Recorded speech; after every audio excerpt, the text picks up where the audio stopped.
Humarap na po sa NBI yung 18 ex-marine na sinasabing sila ay mga security aid ni Saldico, na sila rin na nagpapatunay sa mga sinasabi ni Orly Gutesa, ni Saldico, na nag-deliver nga sila ng mga mali-maletang pera. Pero ang napapansin ng marami rito, na parang yung galawan nitong NBA director ay parang galawan din ni Boying Remulla at ni Ping Lacson. Ano ba yung galawan na yun? Na nagbibigay kagad sila ng press con nang hindi pa sila natatapos doon sa kanilang ginagawang investigasyon. Yan yung ginagawang galawan ngayon para ma-mind conditioning yung mga taong bayan, yung mga Pilipino, na para sirain kagad yung kredibilidad ng mga nagsisiwalat ng katotohanan tungkol nga dito sa maanumalyang flood control project. Scam na to. Tulad nung ginawa kay Sergeant Orly Gutesa, di ba? Hindi, kasi simula pa lang niyang testify doon sa Senate Blue Ribbon Committee, ginawan kagad siya ng issue tulad ng notaryo, etc. etc. Nagpapapress kung kagad si Ping Lacson na para mailihis yung mga pangalan na mga dapat ilihis tulad ni Martin Romualdez at ni Saldico. Ganon din itong si Boying Remulla, di ba? Nung sa Senate Blue Ribbon Committee, na panahibigay niya kagad ng mga statement na hindi pa nga nagsisimula yung hearing, meron na kagad siya nilalabas na mga conclusion. So ito, panoorin po natin itong balita sa Billionaire News, kung saan nga in-interview itong si NBI Director Matibag, at nagbigay na kagad siya ng kanyang opinion tungkol dito sa 18 ex-marine na taliwas dapat na ginagawa ng isang NBI Director, dahil dapat impartial ka dyan, dapat dyan neutral ka, kasi ang hinahanap mo rito yung katotohanan, kailangan mo mag-imbestiga ng maayos. Pero ang ginagawa ngayon ay galawan nga ni Ping Lacson na nauuna yung press con bago yung investigasyon. So ito, panoorin po natin. Throwback po ito ha. Ito yung video or balita bago pa lumabas or bago humarap sa NBI yung 18 ex-marine. So ito, panoorin po natin. Pero syempre, bago lahat, kung hindi ka pa nakasubscribe sa Makapili TV, baka naman pwedeng pakipindot po muna yung subscribe button, at the same time, palike na rin po ng video. Wala naman pong bayad dyan, kaya pindot na. So ito, panoorin po natin. Tuloy ang paghimay ng NBI sa mga alegasyon ng umano'y ex-marines na nag-deliver daw sila ng mali-maletang pera sa mga politiko. Ilang punto ang kinwestiyon ng ahensya na laman ng kanilang sinumpaang salaysay. Paliwas sa kanilang pahayag, hindi lahat ng 18 nagpakilalang bagmen ni Saldico ay tauhan ng dating kongresista.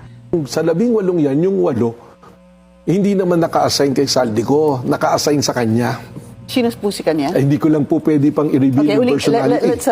Sa On Point ng Billionaire News Channel, ibinunyag din ni NBI Director Attorney Melvin Matibag na never nagkasama si Ko at ang isa sa mga umano'y ex-marine na si Belnard Tube.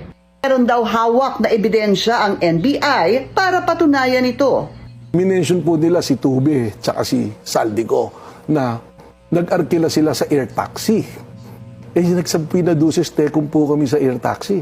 Nag-issue na ng certification, but since 2022 hanggang 2025, never nilang naging pasaherong magkasama si Saldico at yung si Tube. So yun po, document yun. Dito, parang nag-aabogado na rin kagad dito sa gobyerno itong si Attorney Matibag, na supposedly dapat hindi. Kasi NBI director ka, dapat yan, impartial ka. So naglalabas na kagad siya rito ng opinion niya. Hindi kasi natin masabi kung ito ba ay official statement ng NBI or personal opinion niya lang. Pero dahil siya yung NBI director, lumalabas official statement na kagad itong sinasabi niya, na yun nga, sinisira niya kagad yung kredibilidad ng 18 ex-marine, na kung ano yung mga nakikita nilang mga butas di umano doon sa affidavit ng 18 ex-marine, na dapat hindi muna. Kailangan tapusin nyo muna yung investigasyon bago kayo maglabas ng statement regarding sa ganyang issue. Ang kaso, parang Boying Remulla at Ping Lacson, nauuna yung statement, yung press release, bago yung totoong report tungkol sa kanila pag-iimbestiga. document yun. That is a what notarized that? document issued by air taxi. Ako po yung nagtrabaho, Ma'am Pinky, sa airport as general manager. Lahat po ng sumasakay at tumitake off, umaalis po sa airport po, may record po lahat na pangalan yan. Kahit private plane pa po yan. Napag-alaman ding sangkot sa iba pang kaso ang ilan sa alleged bagmen tulad ng frustrated murder, violence against women at estafa.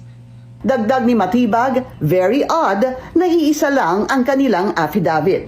Tinawag po namin sila 18. Pwede bang, ang una po namin sa pwede bang mag-issue kayo ng sarili nyong affidavit, ng sarili nyong salaysay dahil ang sworn affidavit po, that is a personal recollection of what you do, yung participation.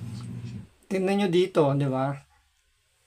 Yung sinasabi niya na kailangan may individual affidavit yung 18 ex-marine, yan po ay yung nanggaling yung ganyang kumpas kay Boying Remulla. Mamaya papakita po natin yan. Yung procedure na isang affidavit dapat per person nanggaling kay Boying Remulla, ina-adapt ngayon dito ng NBI. Kasi itong NBI, inutusan to ng ombudsman na mag-imbestiga rin dito sa 18 ex-marine. Itong NBI under to ng DOJ. Ang DOJ hanggang ngayon wala pang nilalagay na secretary. So lumalabas dito dahil nga galing si Boying Remulla sa DOJ, siya pa rin yung kumukumpas kung paano itatakbo ng investigasyon patungkol dito sa 18 ex-marine. Diba? So ang nangyayari, minamanduan ni Boying Remulla yung DOJ through NBI kung paano tatakbo yung investigasyon.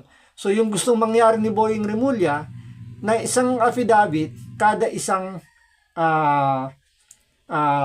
doon sa 18 ex-marine, kailangan mag-issue sila ng hiwa-hiwalay na affidavit. So ganyan tumatakbo yung narrative nitong issue na to, kinukumpasan ni Boying Remulla. Participation mo.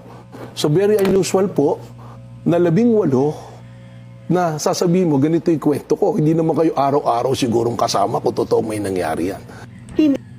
Pero yan pinalagan nila Atty. Topacio at ni Atty. Baligod nung humarap na yung 18 ex-marine sa NBI para yun nga magkaroon ng preliminary investigation yata to kasi kumbaga nag-response na sila doon sa subpoena ng NBI. Kaya ito yung naging aksyon doon sa loob ng NBI na kinuhanan ni dating congressman na Mike Defensor. So ito yung naging pagkompronta ng abogado ng 18 ex-marine tsaka ni Atty. Topacio dito sa mga taga NBI. Wala rito si si NBI Director Matibag. So ang humarap lang dito parang representative ng NBI. So hindi nila nakompronta rito ng personal. Itong si NBI Director, mga tauhan lang ng NBI. So ito panoorin po natin kung paano po kinompronta ni Atty. Topacio at ni Atty. Baligod itong mga taga-NBI. For the record, the subpoena, it says here,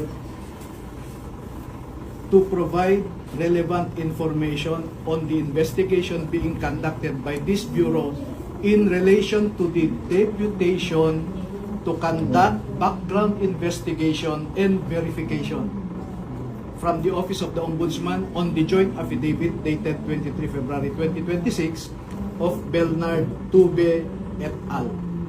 So it appears on your authority from the Ombudsman that you just want to ascertain the identity of the affiants. But tell us if you want to go beyond your deputization. Just let us know. Of course not po, ano. But yung background investigation and verification will also go beyond mere name and so we will have questions for them pertaining to their background. So you are no longer limited on the ascertainment of the identity of the 18, but you would want to dwell on matters raised in their sworn statement. Definitely. So dito pinapalagan dito ni Attorney Baligod yung gagawing investigation na gagawin nitong taga-NBI, kasi ang nakalagay lang dapat diyan is background investigation, pero may nasilip sila rito na tatanungin yung laman ng affidavit nung 18 ex-marine. So ito pa, kumbaga rito sasabihin pa rin to ni Attorney Baligod na kumbaga na-predict niya na yung mga possible na itatanong ng mga taga-NBI, kaya gusto nila na individual tatanungin itong mga ex-marine para mahanapan ng butas yung affidavit nila, na yun ang magiging basihan para ibasura or makasuhan kung kung paano man nila gigipitin itong 18. Kaya hindi pumapayag si Attorney Baligod dito na beyond doon sa nakasulod sa subpoena yung dapat gagawing procedure ng itong mga taga-NBI. Kasi malinaw dapat doon kung ano yung mga dapat itatanong lang, kung hanggang saan lang dapat. Pero nabasa na agad dito ni Attorney Baligod na ang plano ng taga-NBI through ito nga ng kanilang NBI director na na busisiin pa ng todo yung affidavit na hindi naman nakalagay sa subpoena, dahil sa subpoena nakalagay lang verification ng kanilang identity tsaka yung kanilang background lang, yun lang naman ang nakalagay doon. So that's your We direction. will be limited to that only. Which We one? will be limited to the sworn affidavit submitted before the Ombudsman. Yes, that's my Will you partner, be ma'am. allowing us to do that? Na- Objection po doon. Oh, no. Ang worry namin is your authority as deputy of the ombudsman. Right? Nasa inyo. But if you want to dwell beyond the identity of the affiants, then let us know. Yeah, we are letting you know now. Diba? Because if you want to interrogate them with respect to their affidavit, I am only the single lawyer for the 18, and you will now dwell on their constitutional right to be assisted by counsel of their choice. But just to be clear, no, they are not suspected of committing any offense, no? So hindi po ito custodial investigation. Let me repeat that this is not a custodial investigation, but it's the same. If you want to be present when your clients are interviewed, you are more than welcome to do so. Yes, because that is the source of our confusion, sir, no? Because no less than the head of your office is ubiquitous in media, already saying that 4 of the people are not in fact Marines, 8 of them were not in fact employed. Ayan, dito, kumbaga rito, ine-emphasize na ni Attorney Baligod na yung ginawa nga ni Director Matibag, di ba, na naglabas na agad siya ng mga opinion niya or statement niya doon sa media. So, impartial na agad yung binibigay na report. So, nangyayari, meron na agad first impression last dito sa 18 ex-marine, tulad nga na sinasabi, may kaso nga raw itong mga murder, frustrated murder daw, yung iba dyan sa 18 ex-marine. Kung isipin nyo, murder yung kaso. Although frustrated, may mga ganun daw. Pero non-bailable yun. Pero bakit nasa labas itong 18 ex-marine kung totoong meron silang kasong ganun? So doon pa lang, niyalagan lang agad din ng kulay yung yung pagkatao ng 18 ex-marine dito eh. So marami pa sasabihin dito si Attorney Baligod. So ito panoorin pa po natin kung paano nila ginigiba talaga yung credibility nitong mga sundalo natin. By Saldico, and he even said a lot more. Let me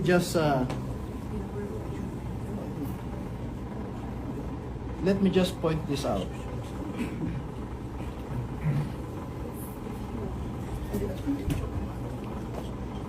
Okay, these are the pervasive assertions of the NBI director. 14 Marines, there are only 14 Marines. The rest are not. That's his allegation already. And he is citing intelligence information given to him. He also said there was a general belonging to class 75 of PMA who recruited this 18, and they were only employed for 2 years.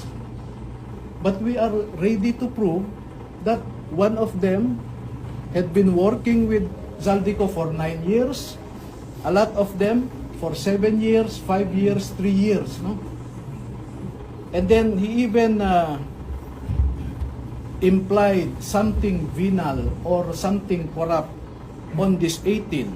He said, these 18 have executed their affidavit because of economic reasons.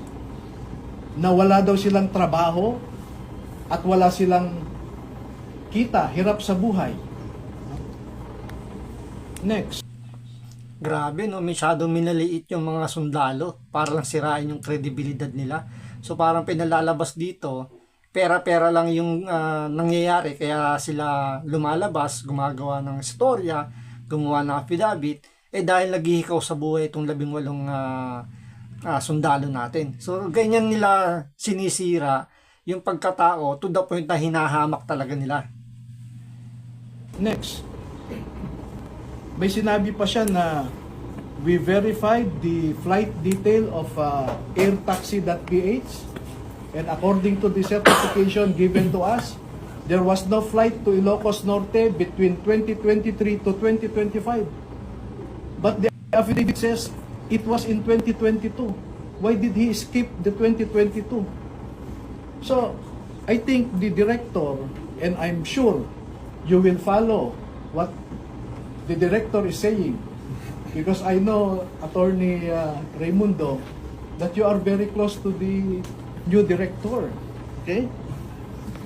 Sir, No. Let me just finish. No? So my concern as a party involved here is that you subpoenaed us to ascertain the identity of the 18. Now you are telling us you want to go beyond the identity of the affiants. So, under what authority are you trying to do that? Because you are limited by the deputation by the Ombudsman. And if you want to get into the details, the Ombudsman already sent me a letter requiring us to perform a positive act of supplying additional information, etc., etc. So, my worry now is, Ombudsman will conduct a factual investigation. NBI will also conduct its own factual investigation that is beyond the deputation of Ombudsman. And you know that the law fronts on 2 agencies investigating the same factual issue because of the danger of 2 agencies coming out with different results. That is what the law prohibits. So, that's why Kumbaga rito, pinagtutulungan talaga ng ombudsman. Magkahiwalay na department to, ombudsman tsaka yung NBI, which is DOJ, under ng DOJ. So magkaibang departamento to. Yung ombudsman independent body to ng sa pag-iimbestiga. Etong NBI is under to ng executive, which is sa DOJ tsaka sa presidente. So talagang dinudurog nila, pagtutulungan nila para durugin itong 18 ex-marine para hindi umabot kay Bongbong Marcos at kay Martin Romualdez yung pag-iimbestiga. Dahil pag nalaglag si Marcos at si Romualdez, malamang laglag din yung nasa ilalim nila. Kaya hanggang kaya nilang dudurugin talaga nila itong 18 ex-marine para mag-happy sila sa mga pagnanakaw nila. that's why, with due respect, sir, Attorney Raimundo and ma'am, no? Let us limit our exercise now to conform with your subpoena. But if you want to dwell further, send us the proper subpoena so that we can also bring the affidavit, the pictures or videos attached to that affidavit, and some other evidence that you may require. But for now, I'm afraid that we cannot provide any answer to you that is beyond the identity of the 18. Thank you po. Thank you. Are you finished? Kasi let me just, respond briefly, you know. Ma'am, may I just make a manifestation so you can respond to both of us? Si Atty. Topacio. Attorney Raimundo, we are here lest anyone think that we have something to hide. That's why we are refusing. Let me give you the context. We are here out of respect to the National Bureau of Investigation as an institution. Thank you, sir. Nanggaling din po ako rito, the NBI is composed of men and women of high professionalism, integrity, and probity. However, due to political appointments at the very top, nawe-weaponize at nami-misemploy ang powers ng NBI, which is a highly revered institution. Ngayon ko lang nalaman kay Attorney Baligod na meron na palang sabina o letter na inaanyayahan itong 18 na imbestigahan doon. Ibig sabihin pala, gusto pala isikreto yung sabina, gusto maging private, hindi alam ng media, na pinagsabina pala itong 18 para at least kung ano man yung mangyaring investigasyon na gagawin ng ombudsman tsaka nito ng NBI, kung hindi man ito magiging positibo sa kanila dahil positive si Marcos, hindi maging positibo sa kanila yung magiging investigasyon, pwede nilang itago. Pero once na ito magiging positibo sa kanila, saka lang nila ilalabas sa media. So talagang makikita niyo yung panggugulang dito, no? Lahat ginagawa nila para lang hindi matumbok itong si Martin Romualdez at si Marcos. This reinforces my belief na itong sabina na ito at yung sabina roon, dala-dalawa. Kayo, deputize sila, yung main source of the power, ay intended to harass and intimidate not only the 18 but my client and the other persons involved here as well. The fact that you are even telling us that they are going to be interrogated one by one in a room is already abuse, because the limits of your power are only within the four corners of your deputization, as Attorney Levy correctly stated, ascertain the background. Now, if you want to ask my client here about his background, and I believe his background is fairly well known, you ask him now. We will not consent to any one-on-one. So yun, base rito kay Atty. Topacio, hindi siya papayag na one by one tatanungin yung mga kliyente, itong 18 ex-marine. So dito pinatotohanan lang talaga na yung gusto nyo lang mangyari talaga, maging one-on-one lang. So makapagbigay ng hiwa-hiwalay na affidavit itong 18 ex-marine, kaya sinikreto siguro yung pagbibigay nga ng sabina. Ngayon, para itong magkalinawan tayo kung talagang nanggaling ba kay Boying Remulla yung kumpas na dapat per person yung pagbibigay ng affidavit. So yung 18 dapat mag-issue ng 18 affidavit ng hiwa-hiwalay. So ito yung magpapatunay na nanggaling talaga yung ideya na yan kay Boying Remulla.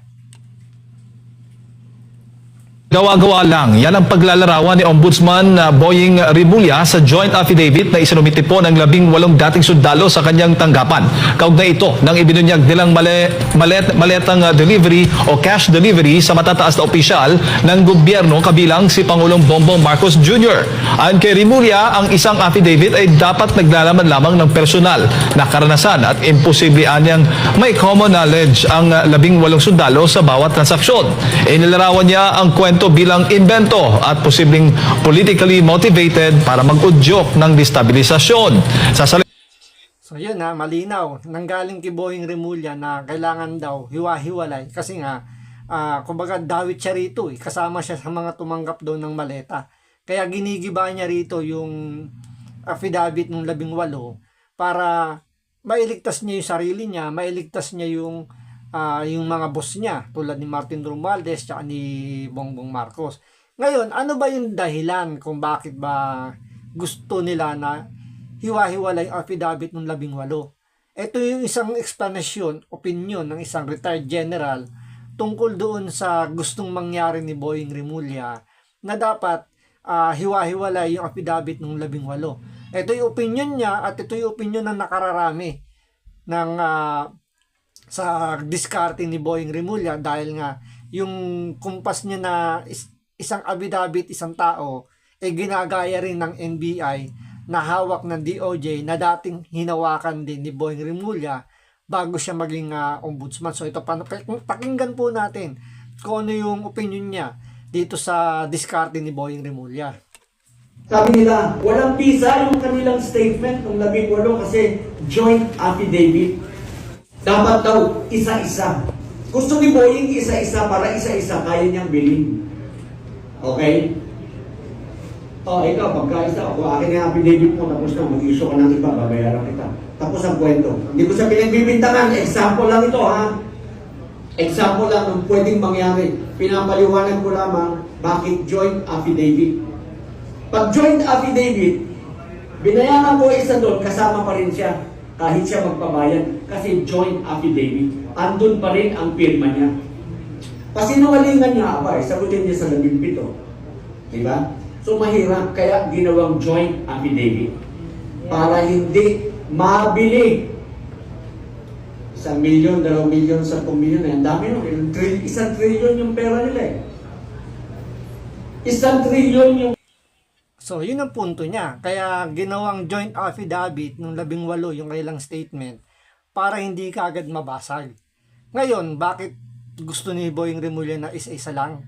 Para nga madali nga naman mabasag kung pagbabasihan natin yung opinion ni retired general, which is siguro, ganun nga siguro. Kasi may nakita na marami yung naging galawan ni Boying Rimulya nung Senate Blue Ribbon Committee, di ba? Yung kay DPWH District Engineer Alcantara, di ba? Iba yung kinikwento niya nung wala pa si Boying Rimulya. Tapos nung biglang sumulpot si Boying Rimulya, biglang meron na siyang hawak na affidavit na iba. So naiba agad yung kwento. Ganoon din yung nangyari kay Yusek Bernardo na inimbitahan, kinuha sa Senado, dinala sa DOJ, pagbalik, iba na yung affidavit. So sabi nga nila, 5 beses doon nagpalit ng affidavit si Yusek Bernardo na hindi man lang kinasuhan ni Ping Lacson ng perjury kasi under oath na siya doon eh. Pero hindi kinasuhan. So yun yung iniiwasan nila Attorney Baligot at ang 18 ex-marine.